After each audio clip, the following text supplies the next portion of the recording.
Hi అండి. Welcome to Godavari recipes. ఈరోజు మన గోదావరి రెసిపీస్‌లో పీతల పులుసు ఎలా చేయాలో ఈ వీడియోలో చూసేద్దాం.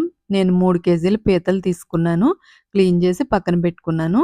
పొయ్యి మీద గిన్నె పెట్టుకొని సరిపడా ఆయిల్ వేసుకోవాలి.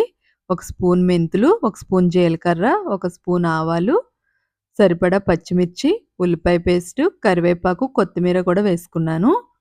2 స్పూన్ల అల్లం వెల్లుల్లిపాయ పేస్టు, సరిపడా ఉప్పు, కొద్దిగా పసుపు వేసుకుని అల్లం వెల్లుల్లిపాయ పేస్ట్ పచ్చివాసన పోయే వరకు వేగించుకోవాలి. తర్వాత 2 స్పూన్లు ధనియాల పొడి, 3 స్పూన్లు కారం వేసుకుని బాగా వేపుకోవాలి. తర్వాత మనం పక్కన పెట్టుకున్న పీతలను కూడా ఇందులో వేసేసుకుందాం. వేసుకుని అన్నీ కలిసే వరకు బాగా కలుపుకోవాలి.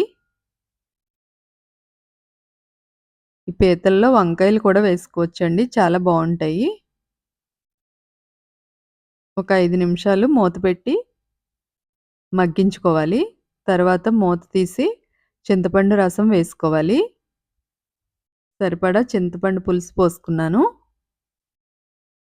ఒకసారి మరుగుతున్నప్పుడు ఇవి గుడ్డు పీతలండి. ఎగ్ తీసి పక్కన పెట్టుకున్నాను. ఇప్పుడది ఇందులో వేసేసుకోవాలి.